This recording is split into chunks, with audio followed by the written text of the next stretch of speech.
But we've all got drams in front of us. Are we all ready to rock and roll? Right, Angus, you know what to do. Clap us in. Welcome to the Whisky Stories Podcast. It's the Whisky Stories podcast. You got to let it. When I was a young lad, because of what else is when sorry, Fraser. I've got quite good knowledge. Aye, sorry. Well, I mean, the war technically was going on. Definitely, yeah. That is outrageous. That is good, though. That is good. And it was fast. Welcome along to the Whisky Stories Podcast, Indy Bottler Spotlight with Gordon MacPhail.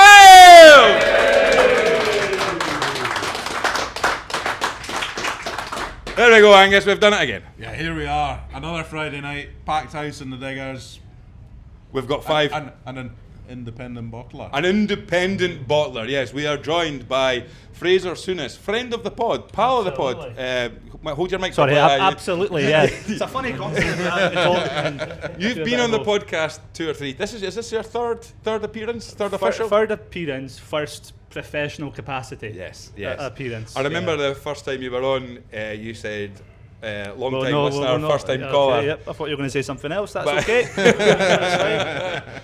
But look, it's great to have you back here. We've followed your journey as just a barman at the Scotch at Balmoral to now becoming. What is your official title with Gordon MacPhail? I am the area sales executive for Southern Scotland.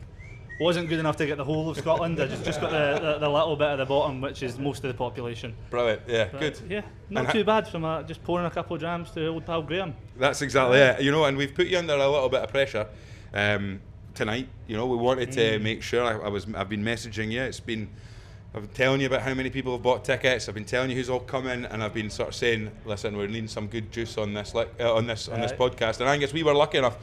In July to be up at Gordon MacPhail. We visited with Stephen Rankin, who's Director of Prestige. We were Director of Prestige.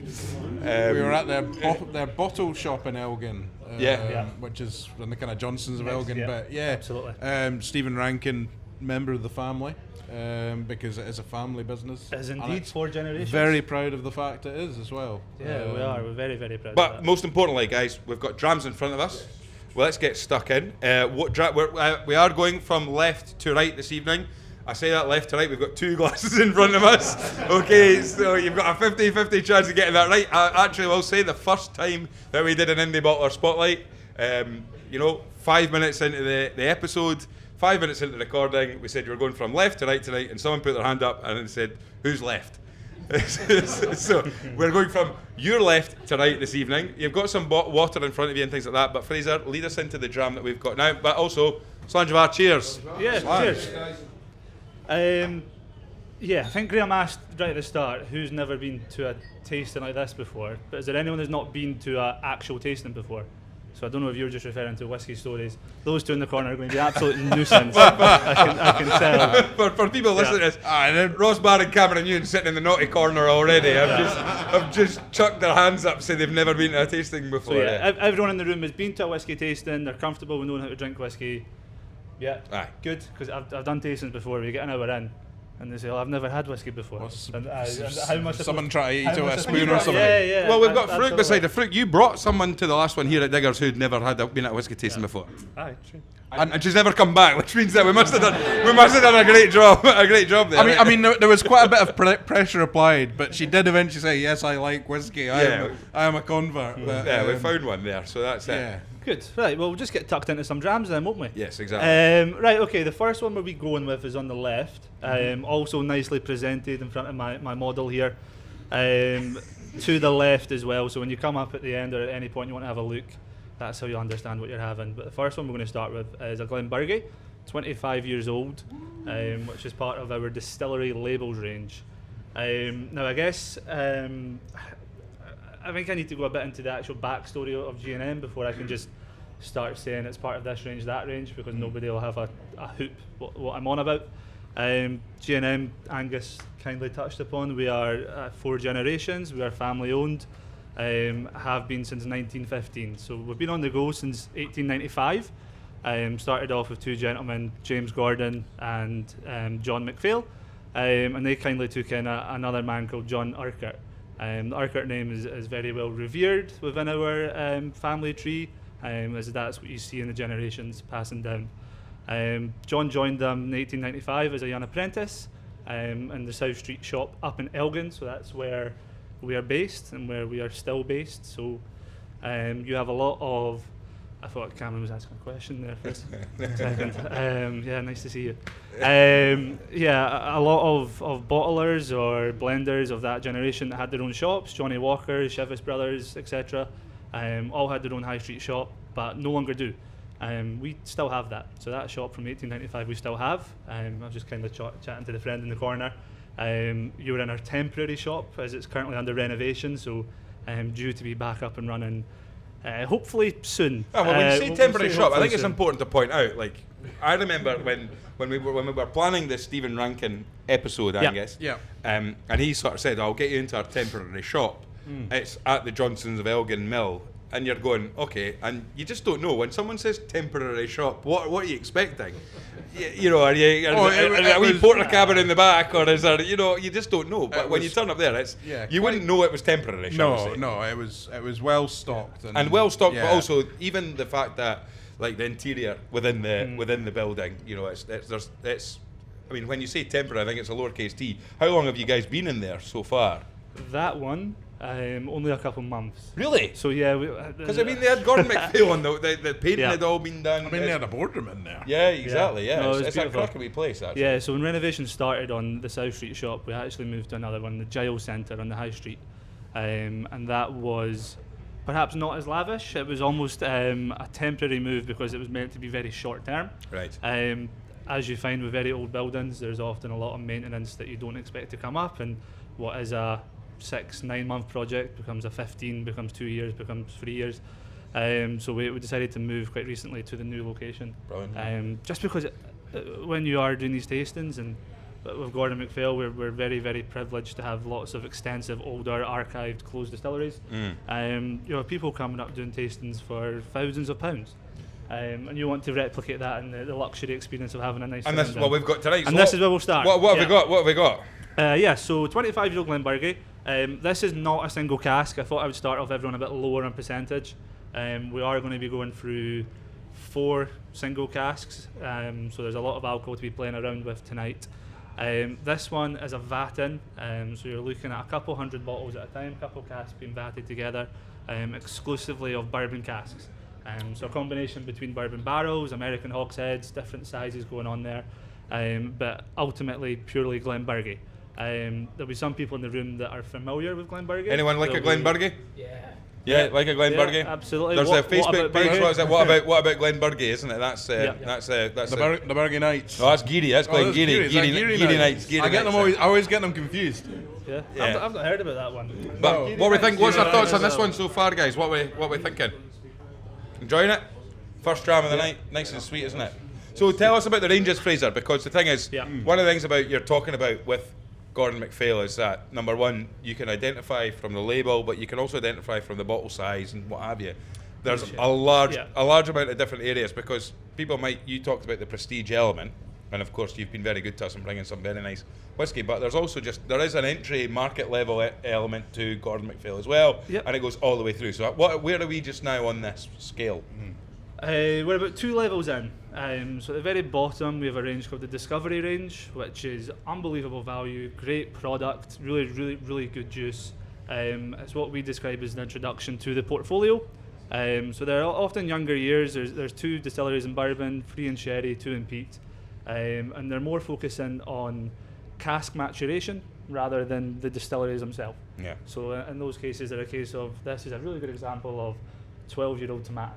It's in bourbon, but it's a good example of how bourbon casks affect flavour rather than how the tomatoes coming through. They're about £45 a bottle, like really delicious. There's also a Cleela 13 that I can see Big Cameron nodding in the corner. Firm favourite of a lot of people who try that entire range. Is that the Milton Duff 11? I think I've had the Milton Duff 11 in sherry, absolutely. Really, it's a really diverse jam. range, again, looking at distilleries that aren't necessarily your run-of-the-mill. But quite fun, but obviously being the Whisky Stories podcast, I've got to start a step above that. Yeah. Otherwise Graeme would never. We've got people who've travelled. I mean, we've got people Launce and Sandra, give them a round of applause. They're back for their second Indy Bottler Spotlight.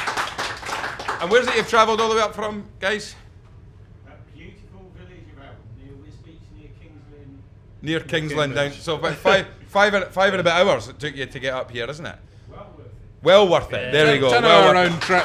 There you go. Yeah, brilliant. So yeah, Fraser, you're right. We put you under a little bit of pressure when you were selecting this lineup, but you know it isn't until you'll think about the family history and what Gordon MacPhail have you know, they've been in the industry for so long, and you look at the whiskey that the Stephen Rankin episode where he talked about the relationships that have been set up through, what is it, 4 generations of family connections.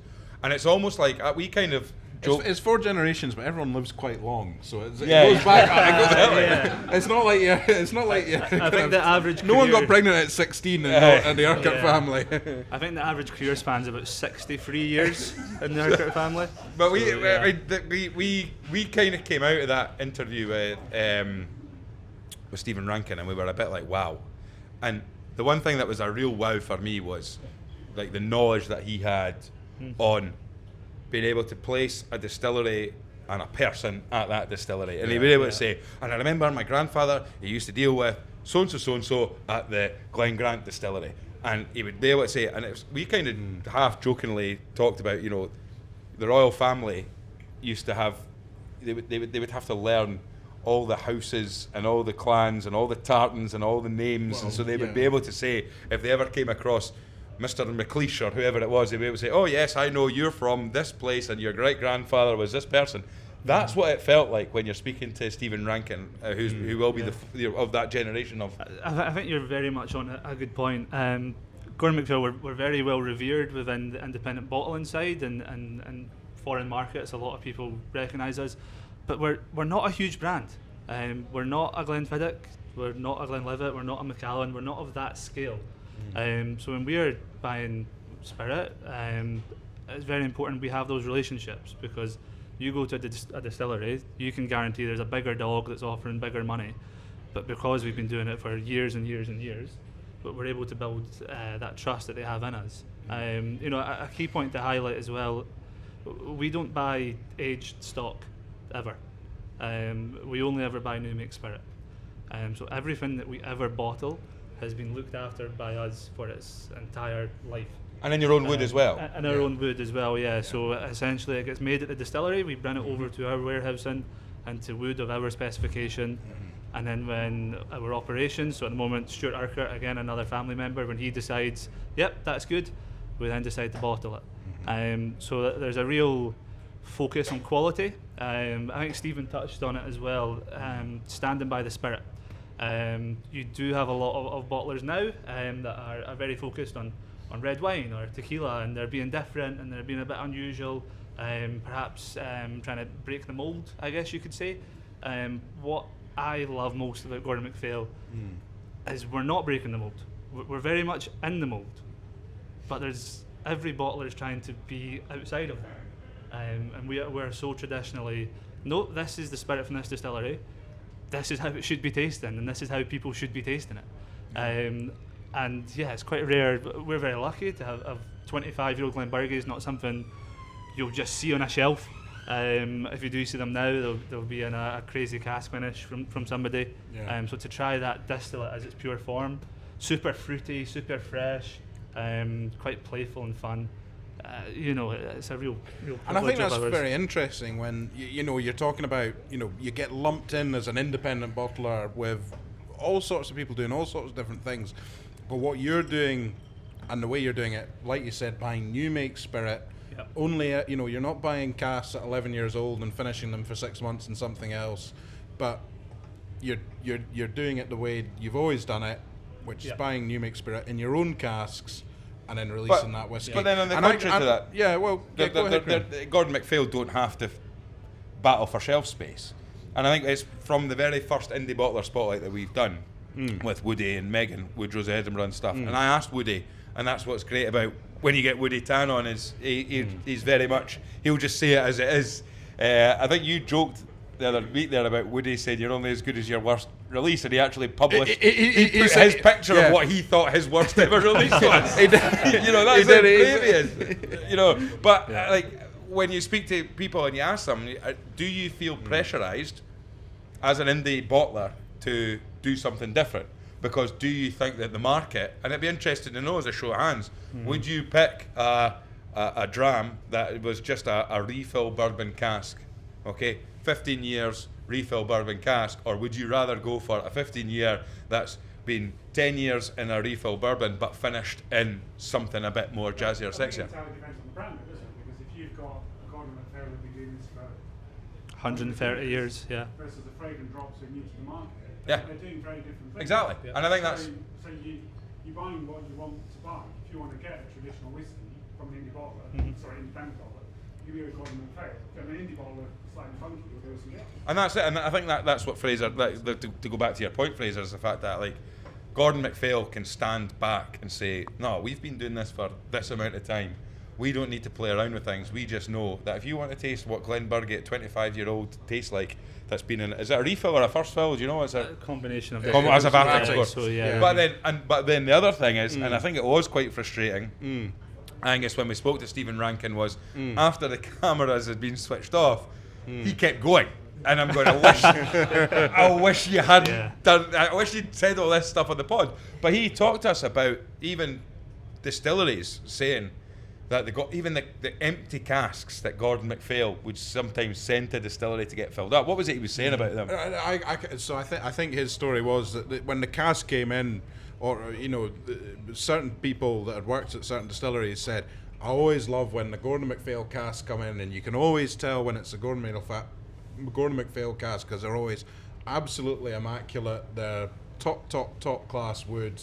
The quality of the wood, the quality of the cask is always absolutely second to none.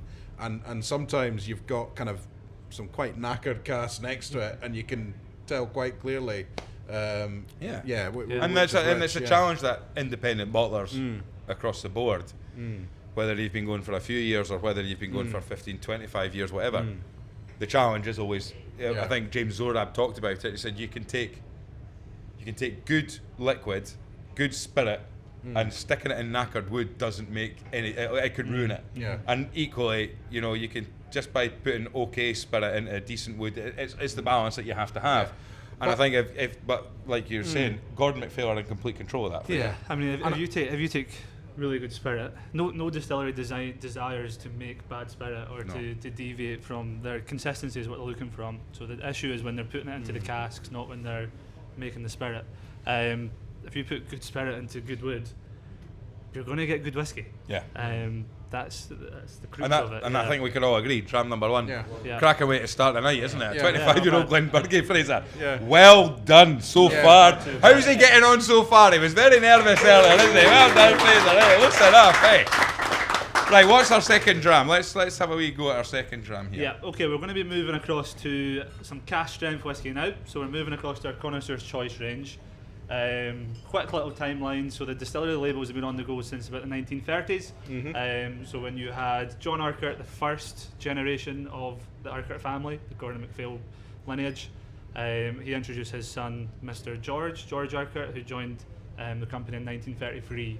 Around about this time, they released the distillery labels, where single malt wasn't a popular brand. It was all about blended whiskies. So they decided to go to distilleries and say, well, we will export spirit you've sold to us that we've matured and we've bottled to Europe, America, etc. But you let us put your labels on the bottle. And distilleries said, well, what? That's free marketing, free publicity. Yep, absolutely. But also they trusted that level of quality, that our care and our kind of bottling of the spirit was as good as what they would as an official release. This is almost a 100-year-old brand, the distillery labels. Yeah. They've been around for a long time. And on the back of the label, it goes into a lot of what we were talking about. Yeah. That it's, I think it says word for word, it's testament to the relationships that Gordon MacPhail have built up. And I think the point I wanted to make is that the reason Gordon MacPhail, for me, seems so unique is you couldn't create another Gordon MacPhail unless you had a spare 100 years, because to build up the relationships, the stock, etc., you just couldn't do it. So what we're drinking here then? So no, Sorry, yeah, yeah. dram So, number 2. Sorry. So number 2 is a Craigellachie, 16 years old, and a refill American hogshead. Sitting at cask strength, 60.1%. So it's a big dram. Craigellachie is a very well recognised brand now in the last sort of decade, I would say. So since about 2014, when they started to do their weird numbers, isn't it? 13, 17, 23-year-old. They didn't really have a big presence as a brand at all, so not one that most people have seen. Very much so associated with worm tubs at Craigellachie.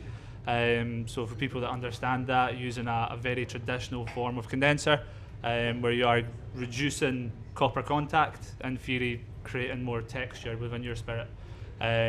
Can also increase sulphur tones, so you sometimes get a kind of matchstick going on there, but often matured in sherry when it comes from Craigellachie.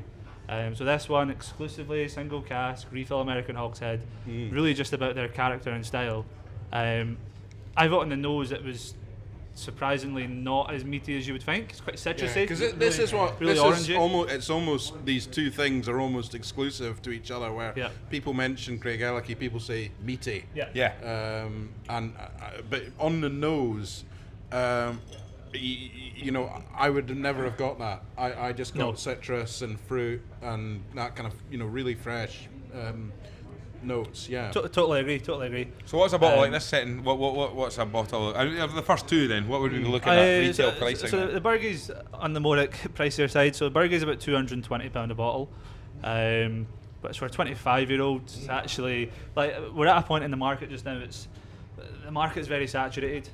So for selling bottles that are of a more premium standard, it's very, very difficult. Not just for independent bottlers, but for every distillery out there.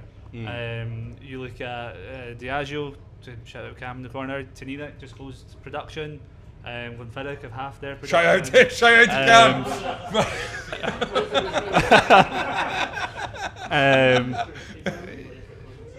You're. I think we should categorically say that Cameron had nothing to do with. No. Cam went up to Teenanic with a padlock. Is that what you're saying, Fraser? I think we can say he absolutely. definitely didn't for anyone that's listening. But yeah, you're Absolutely my fault. yeah. Cheers. Mash filter for sale. Yeah, that's good dog. But yeah, you are seeing that premium side is not shifting as quickly as it perhaps used to. So a lot of brands. Prices will come down on the back of that, though. It's the kind of From a consumer's perspective, I'd love to say yes. I think the brands that are leading the way, your Macallans and Glenlivets, etc., they're still getting worldwide success. So they probably have little interest in reducing price, but perhaps bringing out more of younger age. It's an interesting. In fact, it ties in a little bit. It's a little bit of a detour, but I have it written down in my notes about something to put in either the newsletter or the blog or anything like that. Is volume versus value, and I've read a couple of articles recently about what's happening in the whiskey industry. You know, the sad news about Rosebank, you know, paying people off and what have you, and then there's also, in fact, I think it is the Macallan and Glenrothes distilleries are actually looking at balloting for strike or industrial action because their changes, the changes to their structure and work have happened. So there's the unions have had to get involved in that situation there, and it does raise this question about where is the whiskey industry going. We've seen Edrington offloading, famous grouse to William Grant & Sons. You're still seeing companies like Glenmorangie, William Grant & Sons. I think Lefroy just recently launched a big advertising campaign with a Hollywood superstar, and Glenmorangie with Indiana Harrison Jones, Ford. Harrison Ford, and then you've got William Grant & Sons. Johnny Walker with Sabrina Yeah, Carter. exactly. Yeah. So they're really See, Graeme, seeing if we can get her on the pod. But they're really pushing this element of they're pushing into the luxury area, aren't they? And you look at even like William Grant & Sons with Formula One, and you look at that. But then at the same time, you've got to ask the question. It's like we were at a tasting on Tuesday night, and there was a lot of discussion about what does the whiskey industry stand on? Does the whiskey industry stand on bulk volume, or does it stand on the value of what people buy? And it's a really difficult one to see, because people will tell you, the green shoots, 2024 has actually shown that volume has risen in the import market, which tells you that people around the world are drinking Scotch whisky, or Scotch whisky is in drinks that people are drinking, depending on if they're going into different blends or what have you. But is that keeping the lights on for all these places, or is it making it difficult? I mean, I think the issue just now is not it's not people not drinking whiskey, it is people refusing to spend above what they're comfortable spending. Coming out of COVID, there was a couple of years where it was a false peak, if you will. Everyone was buying whatever they could and then going on auctions and paying 2-3 times as much as they should be paying, and that's just kind of popped. That's came back down. If you look at the levels this year are actually the same as they were before COVID. So we've not actually regressed, if you will, but we've came down from that kind of false high that we were at.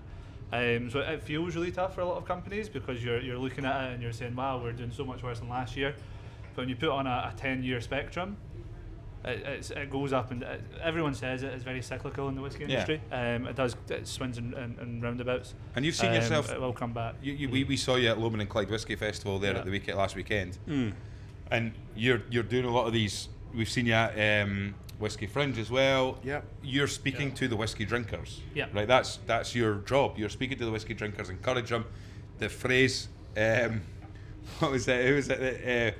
Pieces of liquid in mouths. That's my quote. Yes, coin that phrase. Yep. Instead of liquid to lips, which is the wanky marketing way of saying things that brands like to go for. But the thing about it is, so what do you see as a general perception of Gordon MacPhail? Do people see it as, that's that brand where I know fine well I'm going to be dropping a good few £100 if I want a decent bottle? But at the same time, are they aware of the other ranges that you say, well, actually, you can buy a half decent Caligula, or not a half decent, a decent Caligula for £45, and it goes up and up and up. Genuinely, from what I've experienced, so I've always known about G&M from my whiskey drinking career, but you get a lot of people at these festivals and events, and they'll come up to you and they'll say, oh my God, I love Gordon MacPhail. I bought a bottle 20 years ago that I keep in the cupboard. And you kind of go like, right, so you got a bottle, you've kept it as a Port Ellen or it's a Baroda, and like kind of early 2000s, late 90s, we were bottling some ridiculous liquid for unbelievable pricing. It was stuff that was designed to be opened and drank, came in horrendous packaging, screw caps, kind of cardboard boxes, but it was because it wasn't about the quality of the packaging, it was the quality of the product. But a lot of people were just keeping them. And you still have people that will come up to you at festivals and they're interested in buying, but it's actually amazing how many people, newer generation or younger generation, haven't heard of Gordon MacPhail, don't know who they are. So you speak to anyone at festivals that are under 30 and they're like, oh right, Gordon MacPhail, so is that a distillery? And you're like, no, we're quite a well recognised independent bottler, and it's an interesting feat because there's an image behind G&M that a lot of people know and respect, but there has been that falsification of not having enough people at their show. That's why I've came in. And this is where perceptions are so important in the whiskey industry as well. Yeah. But to bring it back to what we're drinking, you were talking about the labels then. So when you first spoke about the distillery labels, you said we're probably 2 up. We're now on Connoisseur's Choice, which is 1 up. Next step up after that. Yeah, absolutely. So this is Connoisseur's Choice. Is everything cask strength in the Connoisseur's Choice? It is now. So Connoisseur's Choice as a brand's been around. So when did since that start? Because we've seen kind of. I mean, we've been lucky enough to see the odd kind of very 1970s bottle label. The kind of almost kind of. They're usually kind of brown and pink or something. So Connoisseur's Choice. But they've been around for a long time. Yeah, 1968. So that's the kind of the brainchild of George Urquhart. That's recognised as his pioneering moment, where it was seen as being pretty crazy at the time. Because nobody drank cask strength whiskey. Why would you? Well, nobody was really drinking single malt, and he was saying, like, I'm going to go and do cask strength, and I'm going to produce it and bottle it. And blends were still leading the way, and everyone said, like, on you go, like, buy as much as you want from us, like, do what you want. But having that foresight, his plan wasn't to age it 5 years. His plan was right, well, we're going to age this 30 years, and this one 40 years, and this one 50 years. You look at where we are just now as a brand, as a company, and what's the date today? 26th. So in 9 days, we release the new world's oldest whiskey. And you've brought some of that along with you tonight. And I'm going to be pouring it. And it's Angus pours, aye. There we go. Hey! Yeah. But I mean, when you That's what the sample bottle is there in the middle. But exactly, that's what. absolutely. But you look back at now. Forgive me, I've forgotten his name there. But he's a twin. So you have Stuart, who's director of operations. You have Richard, who's director of sales. It was Stuart who I'd met, and it was funny hearing Stuart talk about the family background, grocers, buying whiskey, selling whiskey out of the grocery store, and I asked him about the family business model, and and it was a bit of a loaded question, and I said, did your family never ever think about getting into blending? And he was like, well, you know what, round about the same time another grocery store over in Kilmarnock decided to get into blending, and they've now got a nice big fancy place along at the end of the Princess Street if you want to go and see Cam. Johnny Walker being that, and you do look at the business model and you wonder at that time, do the family look back at it and go, if only great granddad had decided to start blending, we wouldn't be worried, we wouldn't have to try so hard to sell these whiskies, because we could be similar to the Johnny Walker or even the Shivas brothers and stuff like that. But I don't think so. But also the other fact of it is the core values of Gordon MacPhail really have stood the test of time, because the fact of the matter is that through the first generation of the four to be selling whiskey as it was, which is what people were drinking, but then to go and just carry on, like you say, to actually, the first thing you speak to an Indy bottler you talk about is if a cask is sitting in your warehouse aging, it's burning a hole in your pocket, right? That's the bottom line. We spoke to Carol Crafts from Adelphi and Ardmore, and he was talking about Adelphi's model, and said Adelphi buy casks, bottle them and sell them. That's what it is, because that's the business model. Or they trade them for other casks or other liquid. But what he was basically saying is that, from an independent bottler, and other independent bottlers will tell you this as well, it's like, if you say, right, there's a cask there, it's going to cost me, let's just say for argument's sake, £7,000 or £8,000, but I've got to have to wait another 3 years before I can even think about putting that into glass. Number one, how are you going to make money for the next 3 years whilst that's sitting there?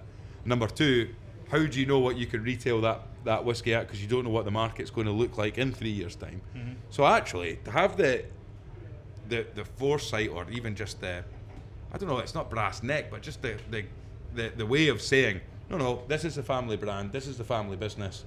Mm-hmm. We're going to put that down, and we're going to wait 30 years to do it. It's a brave little move.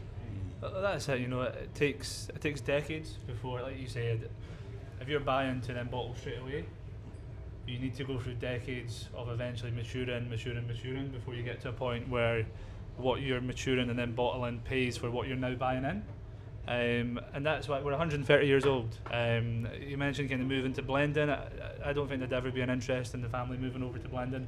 No, but they've got 2 distilleries now, so this is the other side of the question that it's hard to not mention it with Gordon MacPhail on, is that yes, it's a business that's been going for hundreds of years, and it's a business that's been independently bottling whiskey, but that business is coming to an end effectively.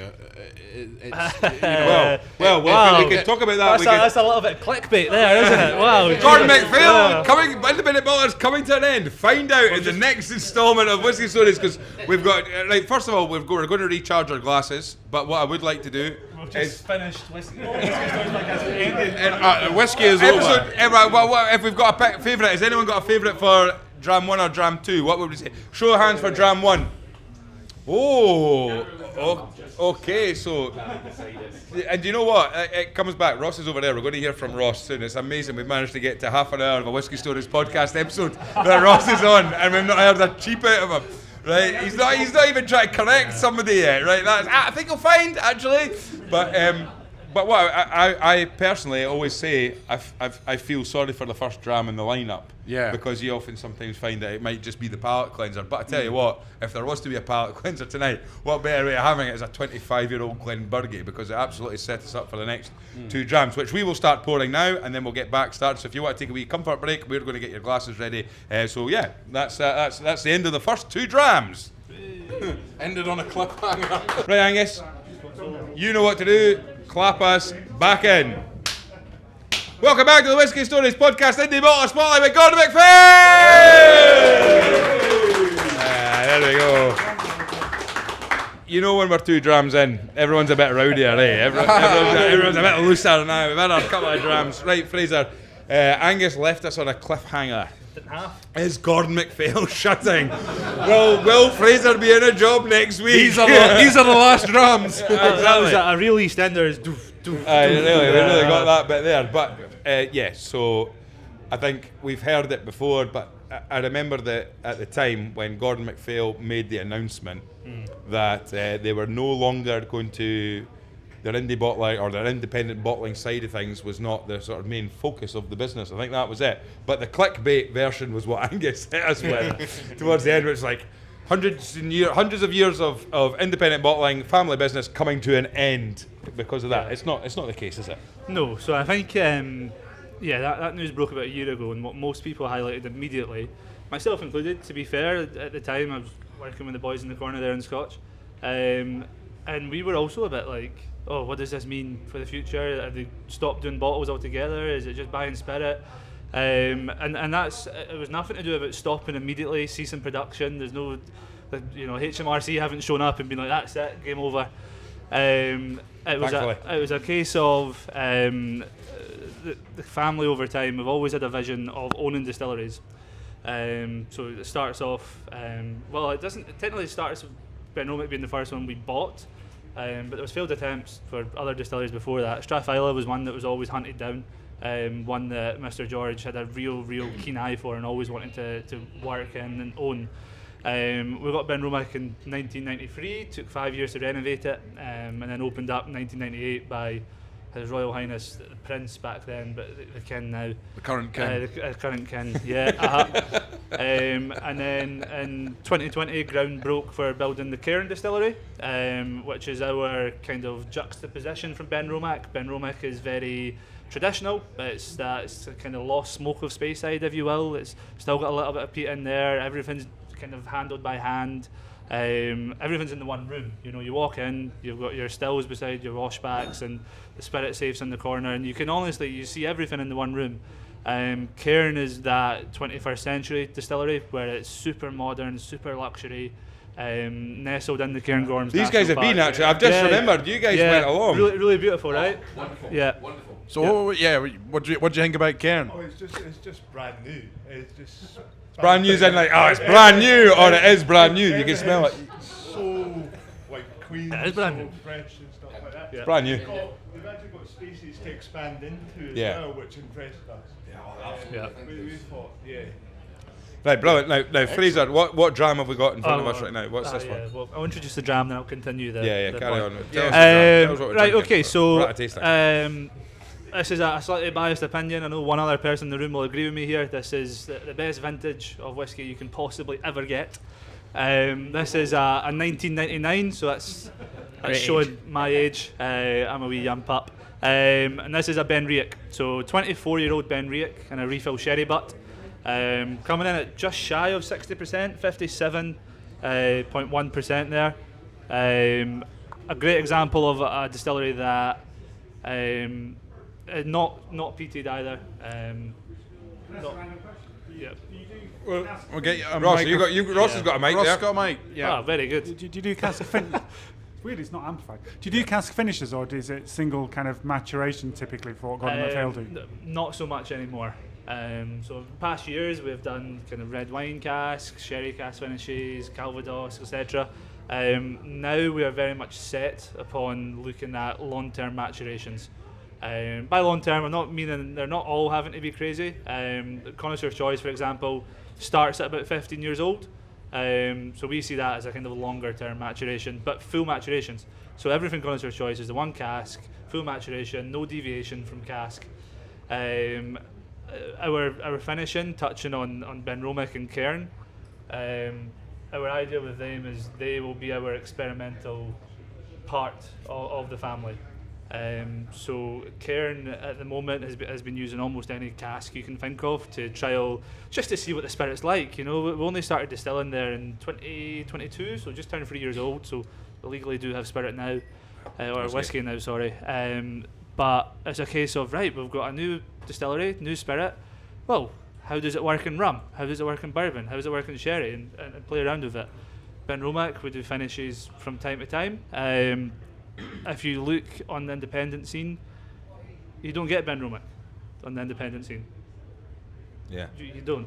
And that's not because you're selling it under a different name or anything. It just isn't sold. So unless it was purchased pre-1993, when Diageo were in charge of that, you don't get it. So it means now that any Benriach that's being released is done by us, and that means when we deviate from the path, we're choosing to do so and give the consumer something different. And a really, really long way of doing it. We're not ceasing production, Mr. Ross Barr. Ross has a question here. No, Ross, actually, no, this is the first time we're getting to hear Ross. No, sorry, not a question. I actually just want to clarify just very clearly. Point of order, Ross Barr. That Gordon MacPhail will still be bottling whiskey as an independent bottler for every single person in this room's lifetime. So they're not absolutely very clearly. That's even the independent bottling, we will all be dead long before they run out of cash to bottle. I just feel like I feel like the these tenders. So basically, that's what I was about to. I think we should be super clear. Sorry. Because I think that's that the clarification that we've had on this topic, on this subject, is the fact that let's just say closing business. Let's just I just wanted to make sure that they're not closing. Let's just say Gordon MacPhail were buying new make spirit up until the day before the announcement came. And they want to carry on and have another 85 plus year release. There's nothing to say that new make spirit that they were buying the day before they announced wouldn't be getting put aside for that reason.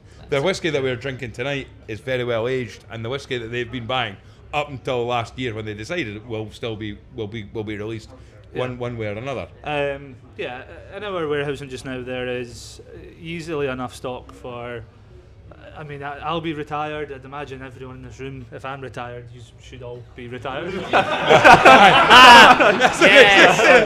I imagine somebody looking at the state of some of you in this room by the time I'm retired. To the 1999 vintage, absolutely. There was a real panic initially that people thought, that they're not going to bottle anymore, and it's almost like a slight PR stunt because there was a slight peak where a lot of people went, oh my god, G&M are not bottling anything else, let me buy this, buy that. Buy 10 cases.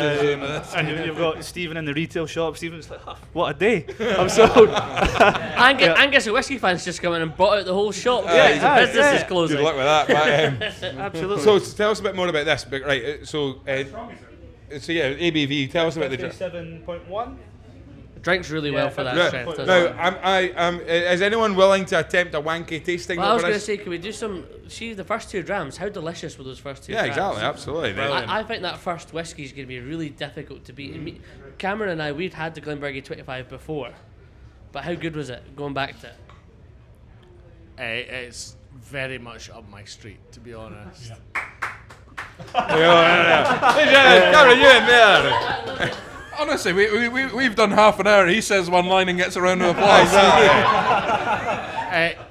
But like Glenburgie is a very underrated distillery out with people who really, really dial into weird space-side distilleries.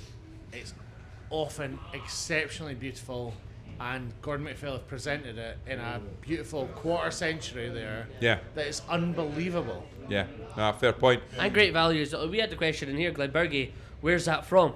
Down in this corner, just be like, that's a space-side whiskey, but how would you know? But because there's not many. It's independent bottlings of Glenburgie. You wouldn't find a release of Glenburgie Distillery OB or anything like that. I think the most amazing thing about Gordon MacPhail is that there's so many distilleries in Scotland that reputation is entirely based off of Gordon MacPhail's bottling. And the crazy thing about the bottles so far, Ross, is the first three anyway. they come from like a 20-mile radius of Gordon MacPhail HQ. You see most of And these are actually, around That's a very good about point. when we mentioned Benriach, my memory, we went up to Speyside in the summer, Graeme. Yeah, we did. And we were staying in Top and tail. we were practically top and tail. But we were staying in a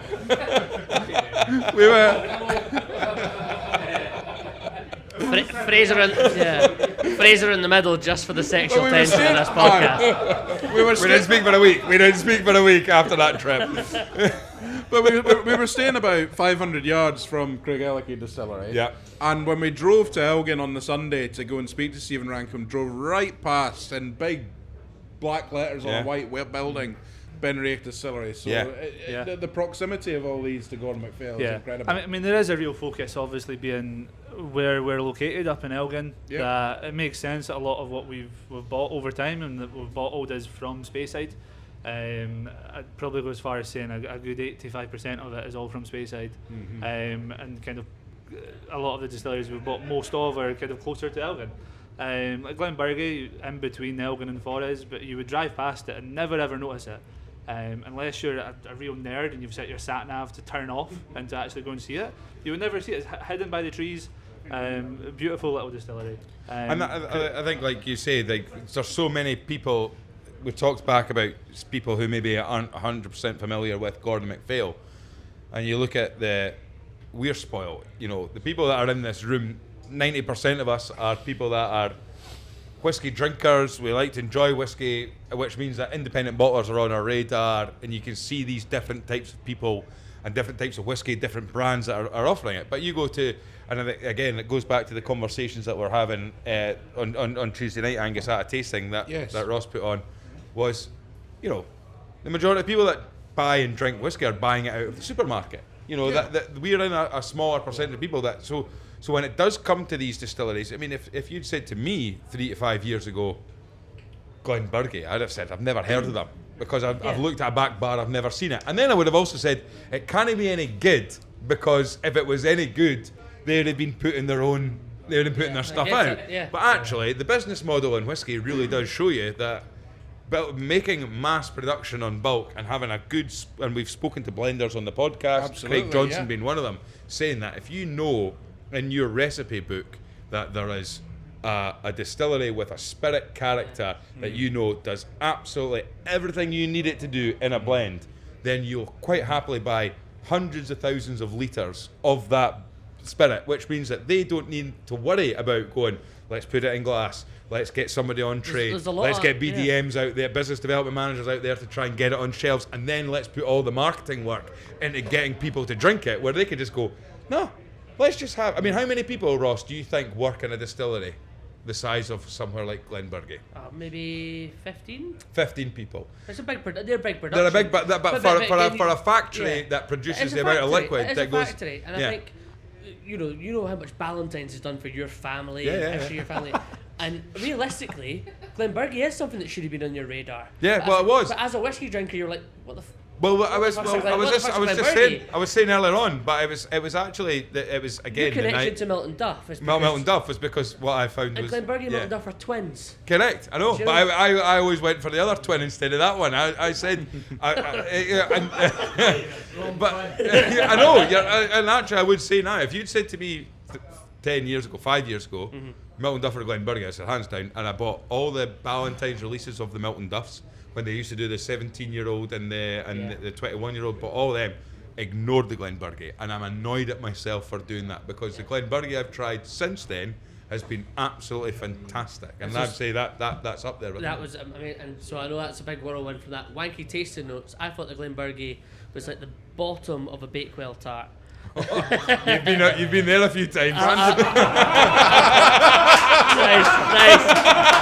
Very good.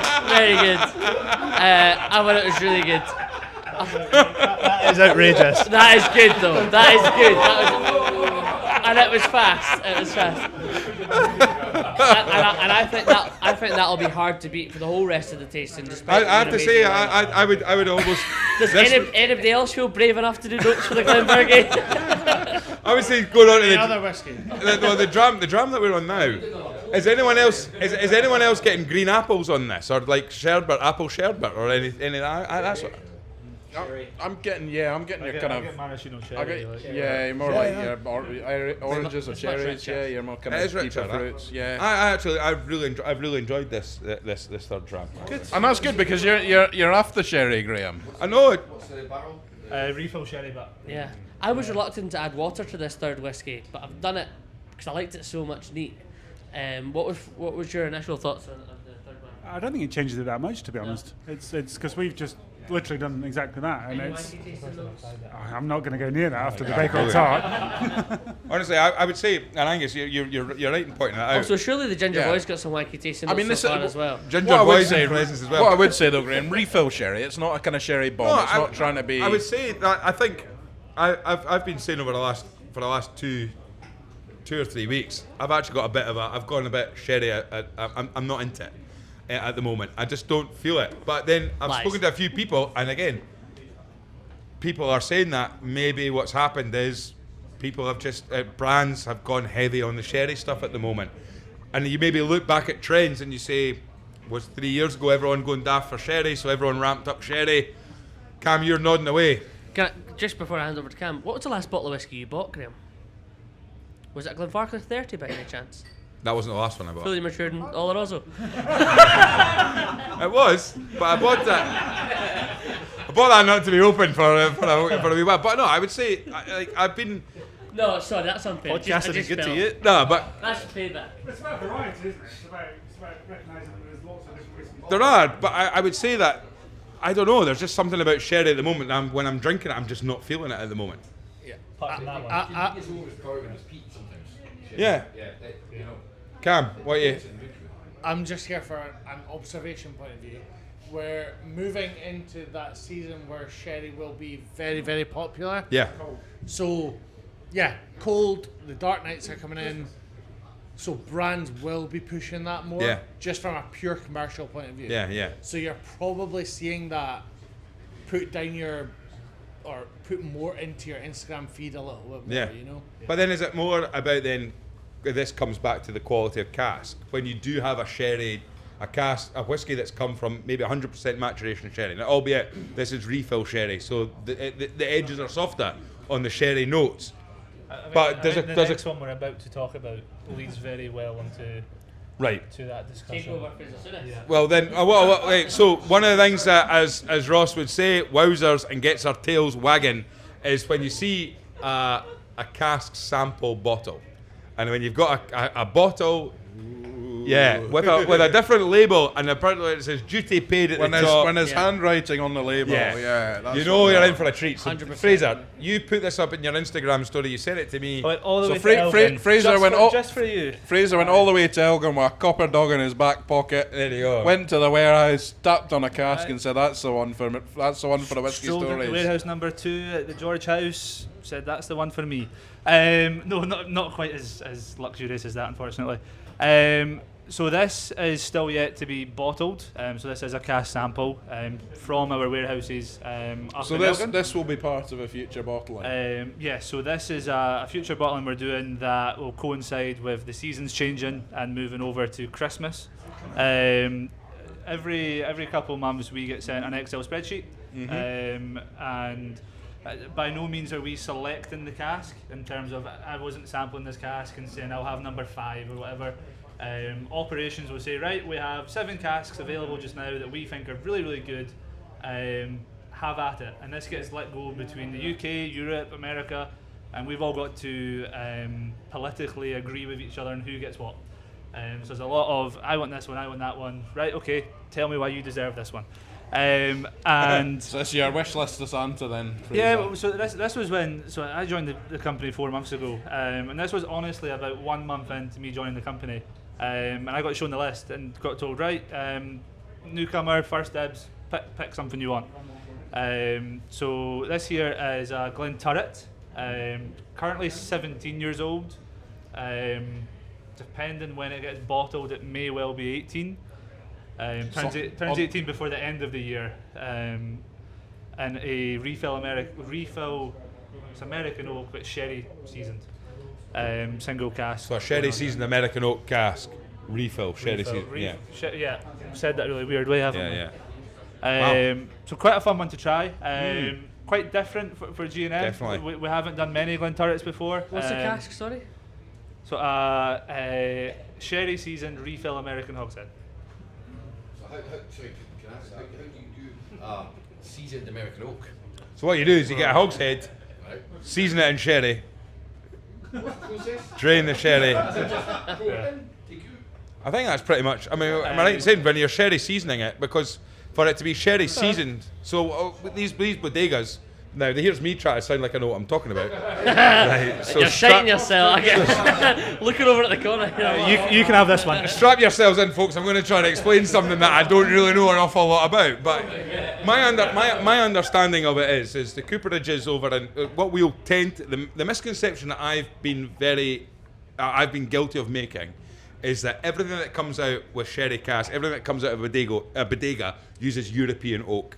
Okay, but the way when you speak to people like Jake Adcock and you speak to other people, even Greg Urquhart and things like that, what they'll tell you is that no, they'll buy American, like the cooperages over in Jerez. That was good. I like it. Always, if you're going to want to sound like you know what you're talking about, put a th at the end of Jerez.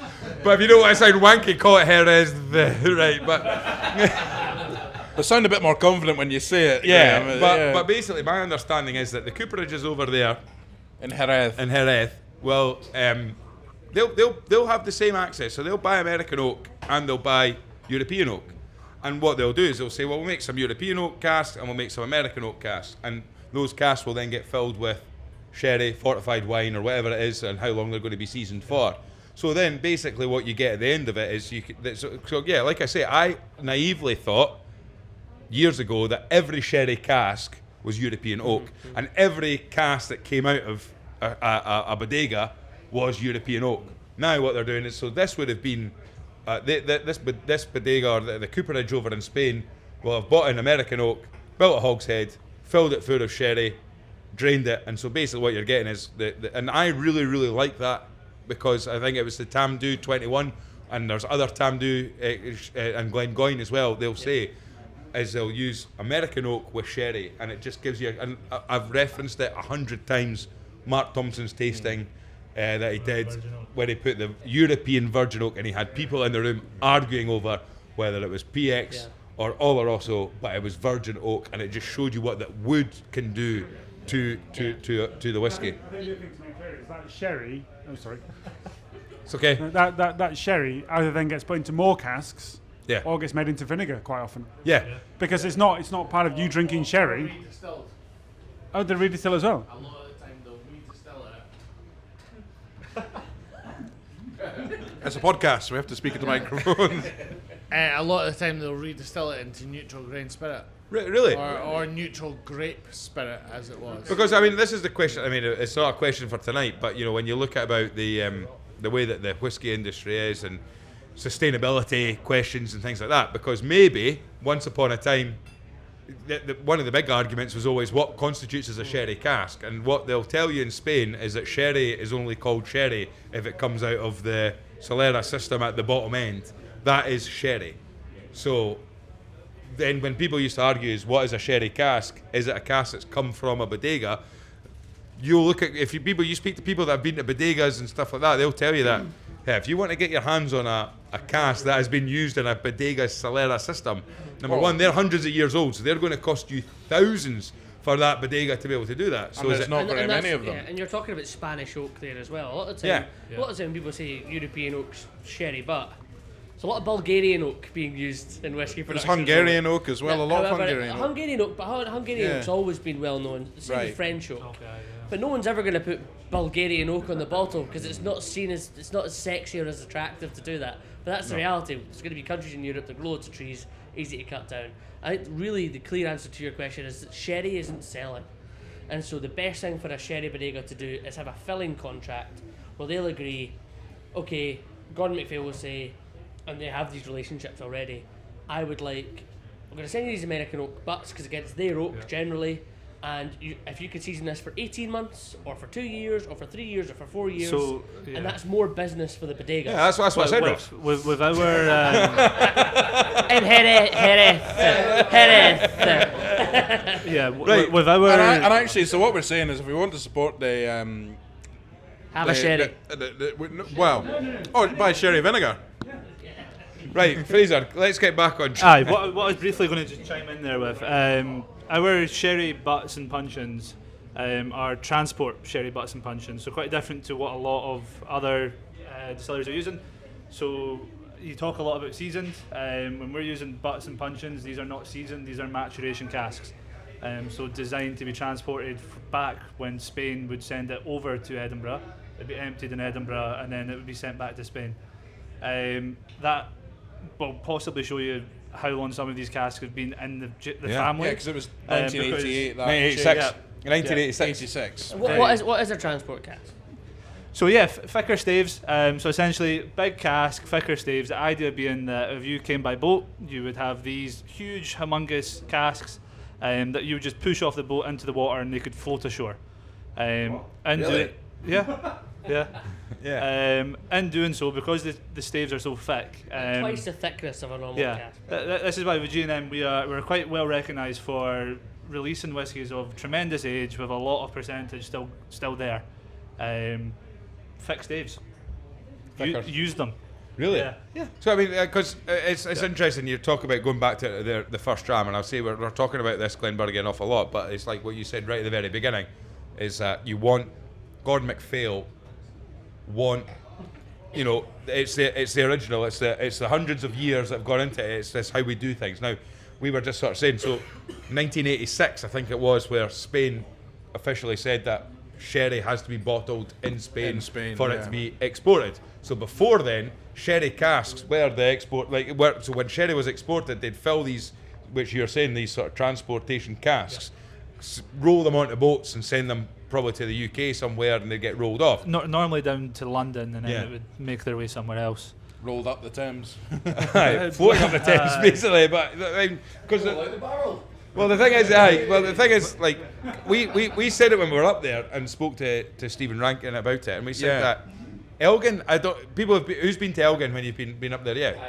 Elgin does have a bit of a seaside village, a sort of coastal village feel to it, but actually 5 miles. From the coast. 5 miles from the coast. But Lossiemouth, and at the time, Lossiemouth was a trading port. So well, it's also a good point. If you look at when the shop opened, 1895, you kind of go to Elgin now and you think, what a weird place to have a shop. You know, it kind of makes sense because there's distilleries, but a bit like if you were to build a whiskey shop, you kind of think that's a bit bizarre.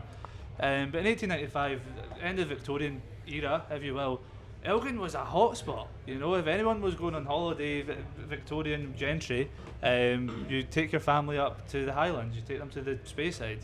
And you go around Elgin now, a lot of the old houses and old manors are beautiful. Yeah, it really is. What's the ABV on this one? 60.4. So it is from the other three drams that we've had, it does taste a little bit different to the other ones, doesn't it? I agree. Does anyone prefer this one to the ones that we've had to the other ones? So you like that one there? Anyone? Yeah, you like that one? I thought it was quite waxy. It is. Yeah. I would go with that as well. Yeah. This is the first time I've tried it. I've not tried it before. It is a very, it is a Christmas dram. It is the sort of thing.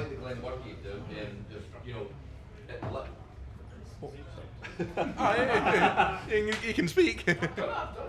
But it does have a different, dryness. I'd absolutely get on that. Anyone wanting to hit us out with a wanky tasting note for this evening? I'm getting cereal. Cereal? That's not wanky though. Come on, give us a bottom of cherry date. What brand of cereal? Crunchy Nut Cornflakes. Crunchy Nut Cornflakes. We got Ginger Boy's had a couple of drams. He's ready to go now. Come on. Yes. What are you getting, Hamish? You know when you get a packet of bacon frazzles? Yes. And you get one that's really over-seasoned, that's like brown, caked, and you think it's my lucky day. That's kind of what I'm getting from this, you know, when you think, I've hit the jackpot here. Where it's like dripping with bacon seasoned, you know what I mean? Dripping. The driest crisp in the world, by the way. Mega frazzle, that's what I'm getting from that. I love it. Not wishing to bring us too off course, but when good story about bacon frazzles. When I was a young... It's the Whisky Stories podcast. You got to let it when I was a young lad and I was taken to the cinema to see Babe, my dad gave me a packet of bacon frazzles to watch it. Oh, that was it. So there you go. That's all it is. Right, on that note, we've got another 2 drams to get bored. I'm going to say that So was, you that went to a was 4D cinema viewing before you knew it? You're getting the sensations, the Exactly, yeah. I'm a full immersive experience. Right, Ross, what do you want here? Although I agree with you, unless you're in a warehouse, that kind of cask sample bottle is the most exciting thing to see. I think it is my least favourite dram so far. Right, thanks for saying that. Cheers, Ross. But I have liked the other 3. Yeah, no, I would say I like it. I actually quite like that one. Now, out of these 2 then, the second, the third dram or the fourth dram, what are we going for? The first one? 1999 has to be. So hands up for dram number 3. The Benriach, okay, and then the cask sample. Hands up for dram number 4.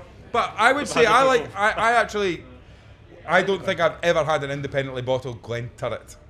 No, you will. I've just never reckoned. Normally it's a Rued more, so Peter Glenturret. You get a lot of them just now. I wouldn't say I've ever had that as a brand, but actually to get that, and also as you've said, which we'll come to in the next section of this. Did I tell anyone the age? He said 17, 18 in a few months. Don't worry if anyone at Gordon MacPhail HQ's watching. He did tell us. Yeah. But I think it is testament to say, like, something that we'll talk about in the next part, the last part there, is the fact that you're able to put the distillery names on it, because there will be other brands that Gordon MacPhail can say that plenty of other independent bottlers don't have the paperwork or the relationships to be able to say. But we're going to refill your glasses. If you want to take a quick comfort break, that's absolutely fine. Then we'll be back in the next 5 or 10 minutes. Cheers. Okay, ladies and gentlemen, let's get started for our final 2 drams. Right, Angus, you know what to do. Clap us in. Welcome to the Whisky Stories Podcast, Indy Bottler Spotlight, Gordon MacPhail. The budget's getting pushed tonight for the Whisky Stories Podcast. A genuine clapperboard. We actually have been given up. I have to shout out to Moira, who is a big listener to the Whisky Stories Podcast, who stole that from the awards ceremony, which I should say a round of applause as well for the Athletic Arms for winning Scottish Whisky Pub of the Year. Fantastic. Absolutely fantastic. And I've sponsored by Ben Romack as well, I believe. And I've just seen Launce as well has managed to smuggle himself a Diggers Woodrow's of Edinburgh Highland Park 7 in his bag. And he said that we can all have a drama out of that tonight as well.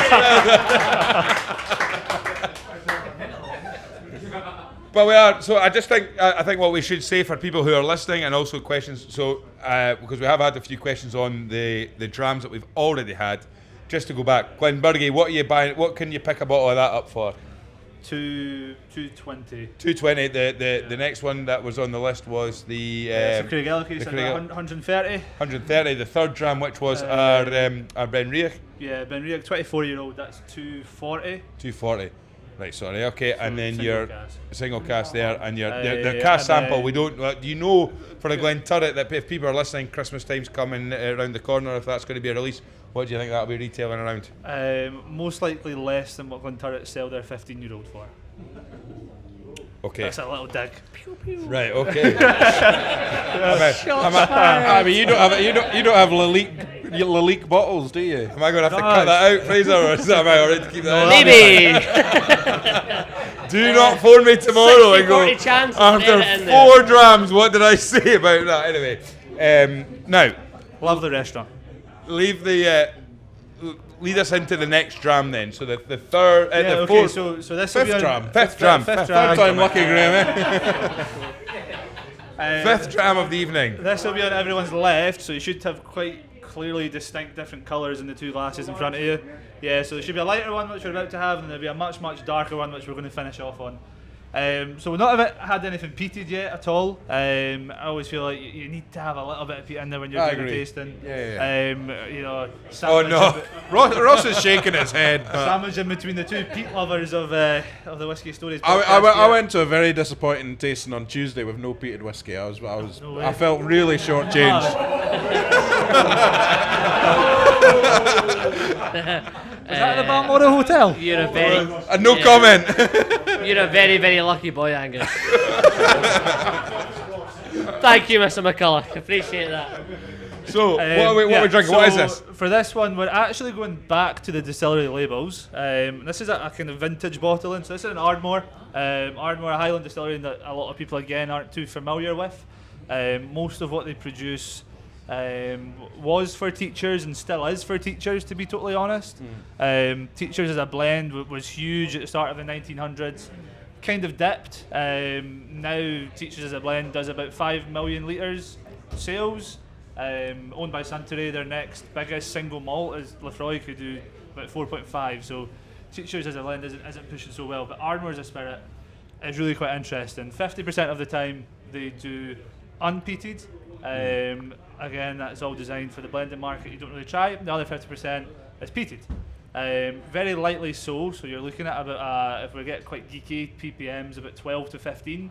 So you're looking at kind of almost sort of negligible. That's the ppm before you've gone on to do the distillation, etc. This one here, 2000 vintage, bottled around about 2021, 2022. So you're looking at about a 21-year-old Ardmore here. Yeah. And what's the cost? What's that? Yeah. What would that retail at then? So that's about. It's a good price. It's about 140. Do you know, Ardmore had never ever been on my radar.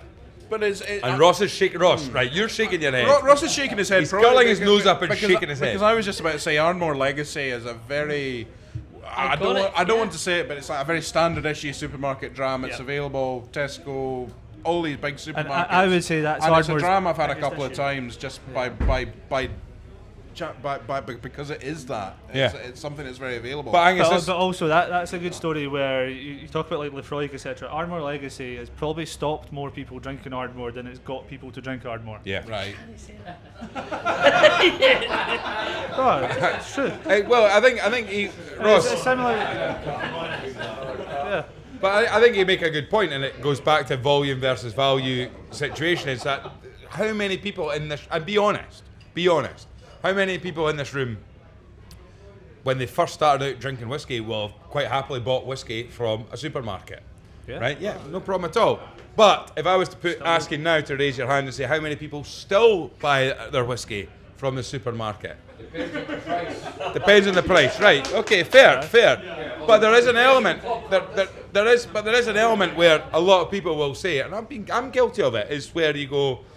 I go to the supermarket, I look at the whiskey shelves, but then we've become spoilt. On the podcast in particular, we've become spoilt drinking in this pub, where you look at what's on the shelves behind this pub, where you go, how many of the drams that you can see behind this bar at Diggers could you actually pick up from the supermarket, versus how many do you have to go online, how many do you have to source, how many independent bottlers. For example, you won't see an independent bottler really selling anything out of Tesco or Sainsbury's or Asda or anything like that. Can I counter that a little bit? So if you find, I'm reasonably old.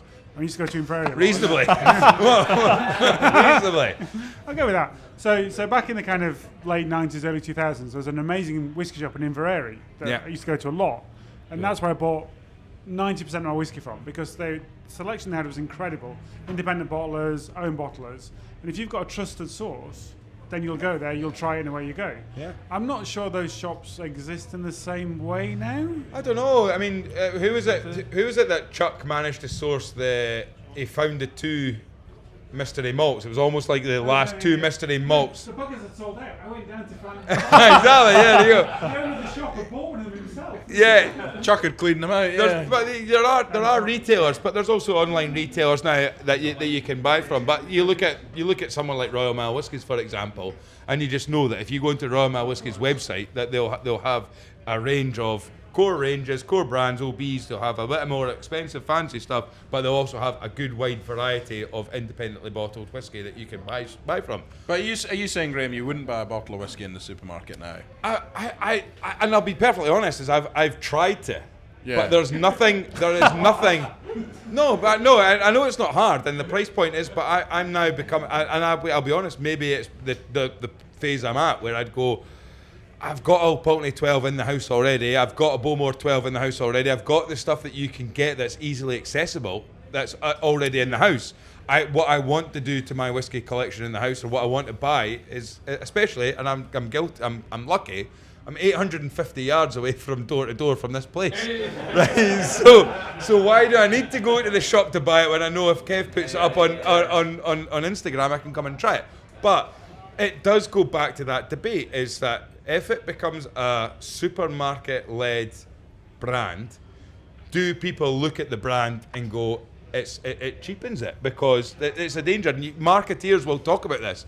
If it's readily available at discounted prices continuously on the major supermarkets, then does it make people look at it and go, it can't be inexpensive or it can't be a fancy whiskey? Well, I would say the only reason people know that Ardmore exists is because of Ardmore Legacy.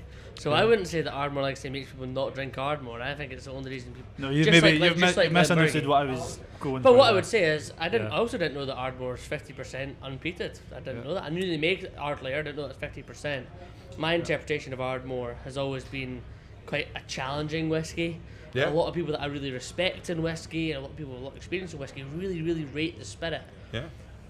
People that listen to the podcast will know that this is really not my kind of whiskey. No. I mean, it's just quite dirty. Yeah. It's like drinking from a puddle a bit. And that's and by the way, that's a wanky tasting of I've ever heard one, eh? Like drinking from a puddle. How many times have you done that, Ross? And by the way, that's not about the G&M bottling. It's just about the spirit from Ardmore. It's not my thing. And I'm okay with actually admitting that I'm probably wrong about Ardmore. Yeah. Because it is an interesting spirit. I would say so. It's just not interesting to me. Well, I'm clearly not drinking enough puddles. I would say this is a classic example of the value. This is a classic example of the value of an independent bottler. Is the first Ardmore I ever tried was at an Indy Bottler Spotlight, and it was in here, and it was a Tree Cara Indy Bottler Spotlight, and I tried their Ardmore, and I absolutely loved it, to the point where maybe it was probably the last dram I bought from a supermarket. Was I just went out and bought the standard Ardmore, and I've had it. And one of the other things I would say is that, and who is it that owns? Ross might be able to tell us, or Cam. Who owns Ardmore Distillery? Beam Suntory. Yeah. Beam Because what else is when? Sorry, Fraser. I've got quite good knowledge. Aye, sorry, Fraser. Sorry.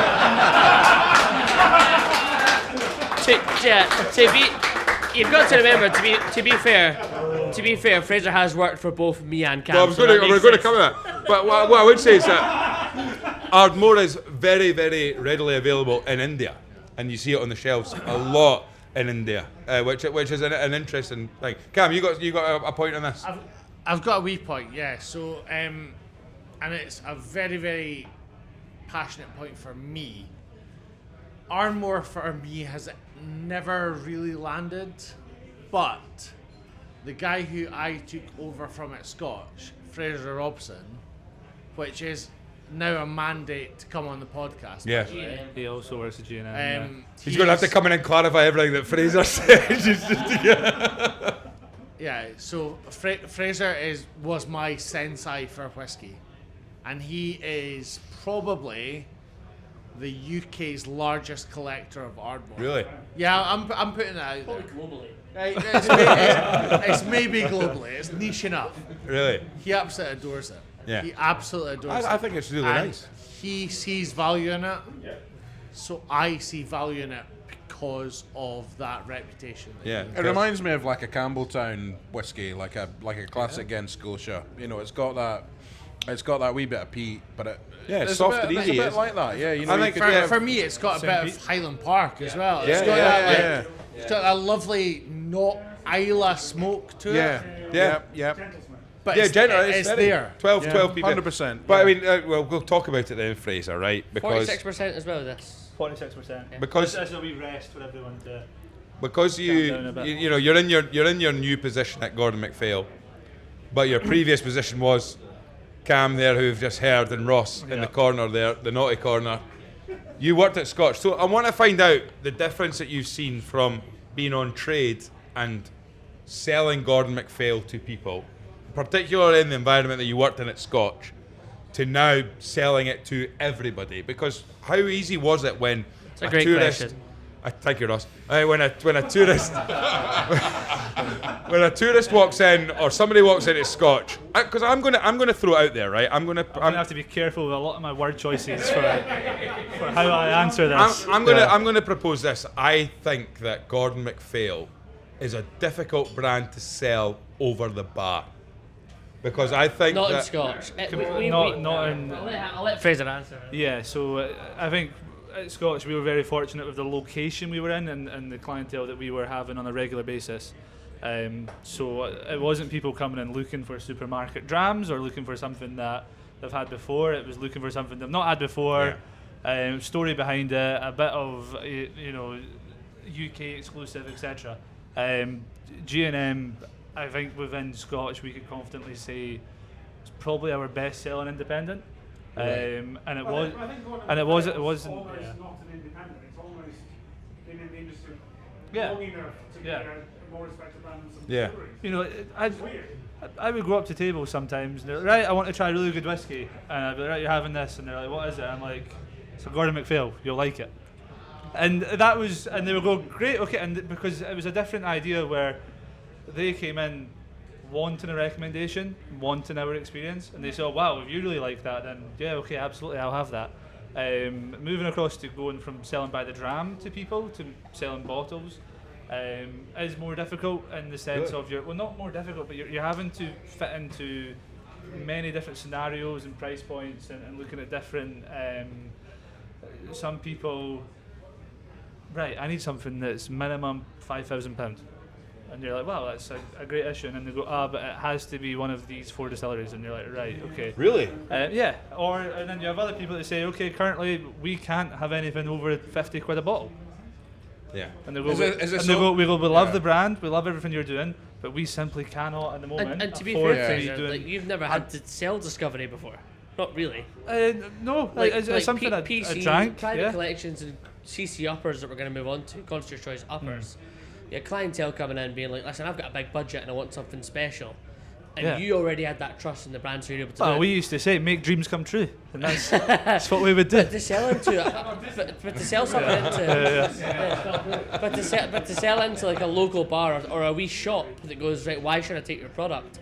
That must be difficult to be like, take. But is it harder to do? So what? Because my point here, right, the reasoning behind it is the fact that Gordon MacPhail labelling, because of the way that independent bottlers, the rules that they have to follow with what is the most highlighted element on the label. Some people will tell you, if the distillery you can't plaster the distillery, you can't use the distillery's logos, you can't use their branding on the bottles, etc. Yeah.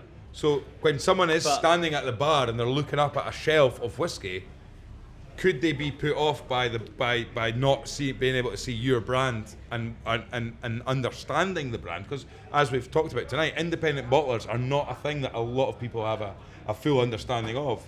Because someone might. It's a relative novice though to whiskey. Gordon MacPhail and quality to me. So if I see it in a bar, I know that it's already going to be a quality dram. Yeah. So that's what I would look for. Yeah. So maybe I'm in No, I'd agree. But this is an interesting discussion because it was actually a discussion I was having with a couple of people at a tasting on Tuesday night where we talked about independent bottlers, and maybe some independent bottlers I'm more familiar with, some independents I'm less familiar with, but when it comes to an independent bottler, trust is so important. Yeah.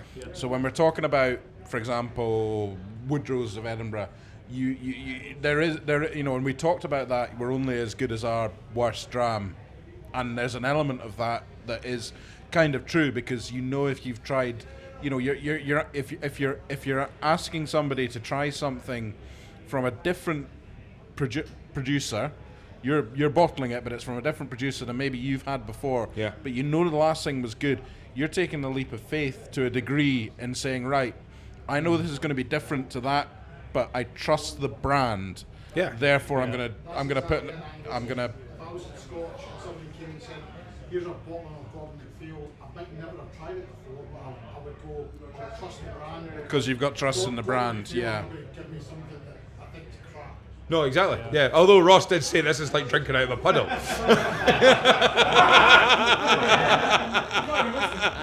I missed that. Sorry. No, but I want to also talk about then the Gordon MacPhail, like the labelling is really, really important as well, because the thing is, Gordon MacPhail, as we've talked about, that there's the element of quality, and Stephen Rankin said a really great thing about, quality never goes out of fashion. Fashions change, and that was one of his grandfather, or one of the other generations before him, had said that the one thing that you can remember in whiskey is that quality will never go out of fashion, and that's what they've done, and that's what they've strived to produce. But the relationships as well as the brands that are on the label, there are certain independent bottlers that just don't get the opportunity to stick down the brand of the distillery on the label, or put out. So some of the branding and some of the labels that you guys have had, it's massive. And we were at the, I don't know whether you can say it was we were at the Glenallachie tasting at the Dornoch Castle, Angus, when we were up there. Yes, we were, yeah. And Phil and Simon Thompson had put on a Glenallachie tasting, and there were 6 drams on the lineup that Glenallachie had brought in. And it was great. And there was our 30-year-old Glenallachie on there and everything like that. But Phil and Simon Thompson then came back and said, like, we just decided we'll chuck an extra dram on for you guys. We had a look in the cupboard and we found this. And it was a Gordon MacPhail 1968 Glenallachie. And it was liquid. It was an 18-year-old. And it was liquid from, the year after Glenallachie Distillery had started producing whiskey. Wow. It's cool. So that legacy is just massive. Yeah. I think I think the reason we get to use a lot of names is because we have been buying from distilleries for such a long time, and it is those relationships. You get to a point where... Do you give whiskey back to the distilleries? Yeah. Because if they're running short... It's often not disclosed who we give them back to, but normally they're very expensive bottles and maybe make records. Yeah. Try not to say too much or I'll get sacked. Don't get sacked for that. No, please not. But yeah, so we do sell casks back, but yeah, very often it'll be directly back to the distilleries. And then there's cases of we will sell casks to independent people, but when that happens, we're saying, well, we're bottling it. We're not selling it unless it's directly to the distillery. We're saying, right, that's fine, you can have this cask, but we're bottling it for you. You're not further aging that. We're saying we're okay with this quality as it is now, so that's where that stops. Okay. Whereas it goes back to the distillery, they're not going to tamper with that. Nice. But yeah, that reputation of looking after the names is huge. Because you can bottle, I mean, Macallan, for example, we've had... So, yeah. We've tried the brackets M, and the Mother Lover, all that kind of stuff, and there's different independent bottlers that can buy and sell whiskey, even likes of... in the last Indy Bottler Spotlight, the Thompson brothers gave us a chance to try a Highland 18, and they couldn't tell us on the bottle what it was, but I think I did say at the same time it's my favourite brand of brown sauce from the distillery that it came from, sort of thing. But and you read down the left-hand side of the... And if you read down the back of the bottle, there's a little indication on which area, what distillery that 18-year-old comes from. But you guys, like Macallan, you can bottle Macallan, and there's different things as well. At the moment, it's not labelled as Macallan, so we used to be able to bottle Macallan quite easily. We always had a good agreement with Macallan. So coming out of the Second World War, Macallan produced briefly through the war. Coming out of it, they were very financially struggling, and kind of put out a cry for help within the local community. And Gordon MacPhail had filling contracts for Macallan signed up, and Macallan said, can you double it? And we said, yeah, sure. So this is 1945, just coming out of the war, and we were saying, yeah, we'll buy new spirit that we still then have to sit for another 20 years before we get anything back. And again, that goes back to that trust. And that was fine up until the 80s, and then Macallan changed their kind of legislation on how we can name it. So it now gets labelled as Spey Malt, and then from Macallan. But even being able to put Macallan's in quotation marks. You don't have to put it in an anagram or something like that. Yeah, exactly. That's still a lot better than most. But even just to be able, as an independent bottler, to be able to put that on a label, there's. Your 85 is the Glenlivet, isn't it? For a second, I was like, I can't answer that. I can't answer that. Yes, yeah. I was that's embargo. No, it is a Glenlivet. Yes. Yeah. And It's a war distillery, isn't it? Well, 1940. So technically, yes. Well, I mean, the war technically was going on. Definitely, yeah. Pot kettle. Any research there? But yeah, 1940 was quite a pivotal year for us in buying cask. But very few. Glenlivet, Strathila went through the war, Mortlach, maybe a bit of Macallan. Yeah, but Glenlivet we bought a fair chunk of in 1940s. So a lot of our older bottlings you've seen came from there. So yeah, 85 coming out in less than 2 weeks. And to be fair, the deal with the Macallan as well. Yes, Gordon MacPhail's an independent bottler, but they were the official bottler of Macallan. Yeah. So that's what the distillery. Yeah. So I'll let Fraser explain so because the distillery labels again. These brands, Glenburgie, Ardmore, Macallan, did not have their own bottles. Could not get it to Europe. Could not get it to America. We used their label with our liquid on their behalf. So whenever a Macallan was being sold throughout the 1920s, not 20s, maybe 1930s, 40s, 50s, 60s, going into the 70s. It was G&M. So it wasn't the independent bottling the way you know it now. Yeah. Macallan didn't have their own bottles. Because this is the Gordon thing. MacPhail were the bottler. This is the element that I've only just recently found out as well. Is the fact that I don't know when it would have been, and you might be able to tell me, but distilleries would literally just make spirit, and they would literally just sell it to whoever wanted to buy that spirit off it, and it could be blenders, whatever it was. It could be grocers at the point of filling the cask. At the point, so they would literally yeah. just say it, and it would either be, do you want us to fill your cask for you, or do you want us to fill a cask for you, but you can buy the cask and the liquid. But basically, I mean, that's my understanding of it. So someone like Gordon MacPhail. Well, that's why a lot of distilleries in the kind of mid 1900s love dealing with us, because we would say, yes, we'll have your spirit, but we'll bring the wood as well. We'll bring our casks. So we were giving them money and then saving the money on buying casks. So rather than saying, yeah, we'll buy some spirit if you put in some wood, we were like, yeah, we'll do that. And then we said, and then we'll market it for you and we'll sell it. And they went, of course you can do that. The legacy behind that is huge. And yeah. Well, lead us on to the last dram then, Fraser, then, because this is the last dram. This is, I can see from the colour, the bottle. Now, I will also say, I want to talk about the bottle shape, because there's a clear indication between the different. This is it. We've been through the labels. We've talked about the distillery labels. We've talked about Connoisseur's Choice. This is Connoisseur's Choice Upper. Plus. Upper. Wooden box. Upper. Gets a girthy boy. And a big wooden box. Yeah. Which, by the way, is very generous for you to bring tonight, Fraser. Thank you, applause for Fraser. That's unbelievable, bro. And for whoever's doing the next Indy Bottler Spotlight, I hope you're watching. Yeah, so G&M gets broken up into almost a pyramid of 3 different categories. So you have your kind of like core, if you will. That'll be your discovery, your distillery labels, and then your Connoisseur's Choice. And then at the kind of upper echelon is your Connoisseur's Choice Upper. So distillery labels can vary in age and vary in distillery. So you have there's a 13-year-old, there's a 15-year-old, there's a 25-year-old. Connoisseur's Choice will tend to vary from 15 years old to 29 years old. And your Connoisseur's Choice Upper will be about 30 years old to about 40.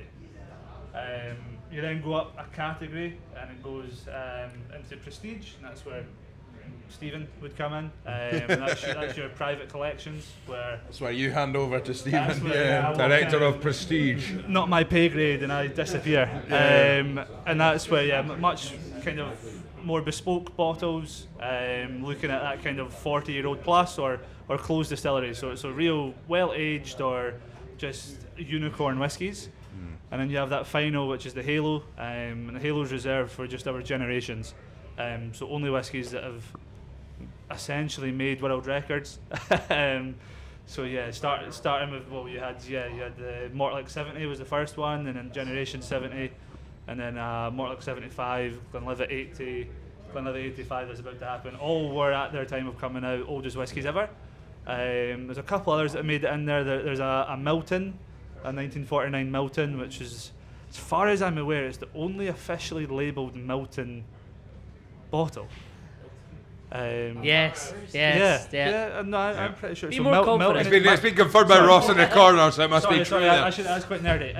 So Strathiley Distillery was previously known as Milton, but name changed about, I want to say in the 50s. It came out of the war. There was a lot of dodgy dealings going on, and they only made spirit for a couple of weeks in 1949, whilst it was named Milton, and. Some of that spirit ended up in the warehouse. Some of it ended up at G&M, but a lot of it would have been just used. Would have just maybe went into a blend for somebody or just drank straight away. So it's only Milton that currently drank is straight away. away. Market. And what's this we're drinking then? What is this final dram? This is Balblair. So a 1993 30-year-old Balblair, and like you can probably tell by the colour what kind of cask this is in. First fill sherry puncheon, so big boy. You're talking big 700 litre cask there. These again are butts and puncheons. These are casks you're looking for very lengthy maturations. And is this would this be the same as the travel cask you were talking about, thicker staves? Yeah, absolutely. Full maturation. About twice as thick as normal. I don't know. It's really thick, Ed. Right, you're asking us after 5 drams how thick a stave is. Puncheons? I think so. And a lot wider metal bands. Yeah. So there's less evaporation. Not only was it thicker, but it was less. Yeah. Right, so Yes, I take it. How big is a puncheon? 700 litres. 700 litres, yeah, there you go. Wow, yeah. So yeah. 250, hogshead's 250. Hogshead's 250, butts 500, punches 700. Yeah, it's a big old punch. I think it's the biggest you can go. I'm pretty sure it's the biggest. And what kind of what would this bottle be retailing at? What we're talking? So it's about 750, 800 pounds. There you go. Value for money at the Whisky Stories Podcast. How much was the tasting? How much was the tasting tonight? £25 a ticket. Tickets available. Value for money at the Whisky Stories Podcast. Well done, Fraser, for bringing that along. Now, actually, Angus, I think you and I tried this last weekend on our way home on the train. We did, yes. From Helensburgh. We tried this somewhere between Helensburgh and Glasgow Queen Street. Thanks to our sponsors, our travel partner, ScotRail. Yeah, because I think you had this at Lomond and Clyde Whisky Festival, I took it alongside a bottle. And you. The bottle that I was sharing. And we were just about to leave, and we said, "Right, Fraser, quickly, give us a dram for the train." I charged our glasses. And he charged our glasses for us to hop foot across, so it was fantastic. But look, it was brilliant. Yeah. Fraser, you've been absolutely fantastic this evening. We're going to do dram of the night then, or so we're going to vote as. How strong is this, Fraser? 54. 54.2. 30 years old. 30. So right, dram of the night then, ladies and gentlemen. We'll start with the Glenburgie 25. Hard one to beat. Ross is going to batter anyone that says differently tonight. Whether the Glen. Okay, so we've got just the 3 in the corner. Okay. And Ross has a really handy associate with him. Ross had a really what? Sorry. Handy associate with him. Yeah. So if anybody wants to fight me on it, I've got cask. Cam and Ross. But we've also yourself. No one will be fighting. Put yourself. Put your hand up there. So what's that? About 5. Okay. Right. Dram number 2, which was Craigellachie. That was a Craigellachie. Craigellachie, okay. A few people in there. Right, dram number 3, the Benriach. Okay, so we're actually at 3s and 4s at the moment. It's going to be a tight call. What about the cask sample from the Glenturret? I'm going to stick my hand up for that one as well. Oh. The sherry tart, there we go. Good one. Ardmore. Who's liking the Ardmore? Oh, Ardmore's not got a single one. No puddle drinkers in the room. Puddle drinkers. Okay, the final one, the Balblair 30. What we got for the Balblair 30? Okay, so I think the Balblair 30 just sneaks it, but I would say that it's very. You're talking about one or two either side. Well, what I would say, Graeme, an observation is quite often when we have these tastings in here, there's one dram or two drams that really take it away. But there's about 4 or 5 drams that are very evenly around the room that it's been 4s and 5s that people have voted for. And I think that speaks to the quality of the bottlings of Gordon MacPhail. 100%. That's the case. There's not one dram that's taken above the other. Absolutely spot on there. Fraser, thank you so much for coming in and bringing us the whiskey and your chat as well. It's the third time you've been on the Whisky Stories podcast, which means you now might take over Ross's position.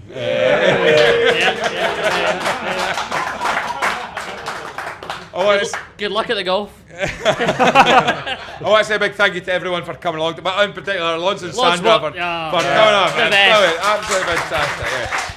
I mean, I think they're driving back home tomorrow, but they drove all the way up just for this tonight. No, but also I think is it Rosebank and Lindores Abbey tomorrow you're going to see. Fantastic. Launce, grab a mic. Get on the mic so I can put it to the boss. Fraser, absolutely fantastic whiskies tonight. Every single one of them. I appreciate that. But also, I don't make them, I just talk about them. But also we come up not only for the whiskies, which are amazing, but we come up for the company. From you Scottish people, and it's fantastic. Brilliant. Well, you're more than welcome. Angus, we've always said it easy. Come for the whiskey, stay for the chat. That is what it's all about. Well, ladies and gentlemen, thank you so much. You've been listening to the Whisky Stories Podcast. Indy Bottler Spotlight. We got it, Well done, Fraser. Well done. Good one. Well done, Angus. Excellent. Well done, lads. Well done. There we are. There we go. Right, guys. Should old acquaintance be? I had to behave for 2 hours.